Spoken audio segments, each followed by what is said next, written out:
Get ready for your daily dose of marketing strategies and tactics from entrepreneurs with the guile and experience to help you find success in any marketing capacity. You're listening to Marketing School with your instructors, Neil Patel and Eric Su.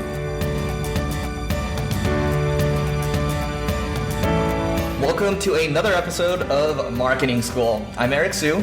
And I'm Neil Patel. And today we're going to talk about how much you should spend on marketing when you're first starting off. So this is something we've talked about a little bit, at least in terms of budget when you're starting out. But a lot of people, when they're starting out, they're going to come up with the arbitrary number of saying, let's spend $5,000. And if it doesn't work, well, then, that initiative doesn't work. So Neil, what are your thoughts around starting out with spending? Internally, you guys have to come up with a budget that you're comfortable with when it comes to experimentation. Not only should you have some sort of budget to, let's say, hire someone who's in charge of marketing, assuming you yourself don't want to do it. If you want to do it, then you don't need to spend any money on a person. But once you have that part figured out, what you need to do is figure out, all right, we're going to give a run at this. How much are we willing to spend each month on experiments? And the reason I say experiments is marketing should be a cash flow positive endeavor. Sure, some channels aren't as positive as others, and that's okay.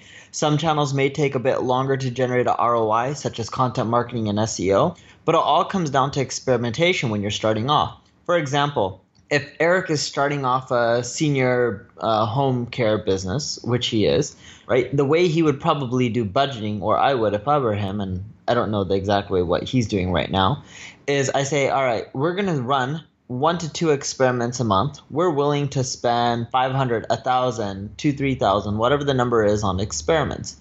And you would keep doing that each month until some of the experiments start paying off. In essence, once you have a channel that you think has legs and that can start working, that's when you stop experimenting and you double down on that channel and you scale it up as long as it's profitable or you think it will be profitable for the long haul.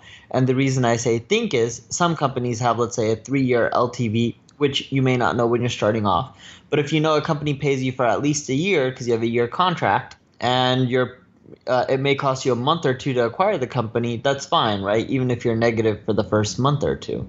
But the key is experiment until you have a channel that works, then scale up and stop the experimentation.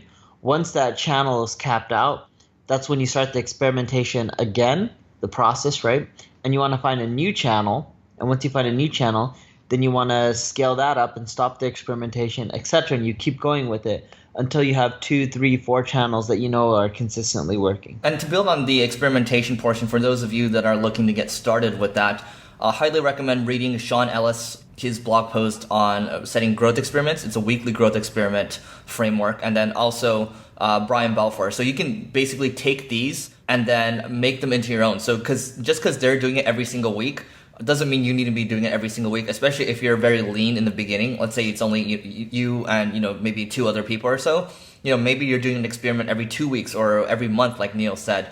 The important thing is making sure that you're tracking this so that you're actually looking at your learnings, you're talking about your learnings, and then moving on from that. Now, yes, it's important to set a budget in the very beginning. You might set a budget of maybe $250 per experiment, and then you can start to ramp that up more. But it's really important that you set these kind of processes and follow them, and then also iterate on them every 3 months or so. The other thing that a lot of companies do, and this is not necessarily something I support or for the long term, but maybe this is something you can start out with, is you are setting a budget of, let's say, your marketing budget is 5 to 15% of gross. I think that's limiting in the long term, but maybe that's something you can start out with in the beginning. But once you have something working, like Neil said, you just scale the crap out of it. And maybe, 80% of your budget, your marketing budget, is going into things that are actually working, and you're putting $1 in, you're maybe getting $3 back. And then the other 20% you're spending on experiments. You're constantly experimenting. You understand that, perhaps it's 1 out of, 15 or 1 out of every 20 experiments are actually going to pay off for you in the long run. That's what you have to look at. You have to look at this whole thing and your company at the same time as an entire experiment. So that's my feedback on that. I don't think there's a lot more for me to add around this. Neil, do you have any other thoughts? No, you pretty much covered it all. Okay, great. So yeah, check out, I'd recommend checking out this blog post. It's Brian Balfour, so it's Balfour. Sean Ellis, that's Sean, that's SEAN, and that's ELLIS. And then yeah, check out his product too. It's Growth Hackers Projects, but you can just use a simple tool like Trello to get started. So that's it for today's episode of Marketing School. We'll see you tomorrow. This session of Marketing School has come to a close. Be sure to subscribe for more daily marketing strategies and tactics to help you find the success you've always dreamed of. And don't forget to rate and review so we can continue to bring you the best daily content possible. We'll see you in class tomorrow, right here on Marketing School.